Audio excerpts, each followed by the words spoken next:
এটা শুধু বাংলাদেশ, ইন্ডিয়া, পাকিস্তান, সারা বিশ্বের আনাচে কানাচে যারা এই সাক্ষী দেবে কিয়ামতের দিন মুসিবতের সময় আল্লাহ সুবহানাহু ওয়া তাআলার দরবারে যারা মিথ্যা সাক্ষী দিয়ে একজনকে অপদস্থ করবে, ফাঁসির কাস্টে ঝোলাবে, কিয়ামতের দিন আল্লাহ রাব্বুল আলামিনের দরবারে এদেরকে দণ্ডায়মান করবে আমার আল্লাহ।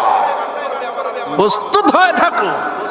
দুনিয়ার সামান্য সুখের জন্য, দুনিয়ার সামান্য আনন্দের জন্য, বিনোদনের জন্য, অর্থের জন্য, টাকার জন্য একজনের বিরুদ্ধে তুমি সাক্ষী দিচ্ছ, এটা রেকর্ড হয়ে যাচ্ছে দুনিয়ার সামান্য জিন্দেগিতে। যেভাবে ক্যামেরার মাধ্যমে রেকর্ড হয়, আমাদের সমস্ত জিনিসগুলো রেকর্ড হয়ে যাচ্ছে। মা ইয়ালফিযু মিন কাউলিন ইল্লা লাদাইহি রাকীবুন আতীদ, সব রেকর্ড হয়ে যাচ্ছে। আজকে যেখানে চক কসবা মাহফিলে এসেছি,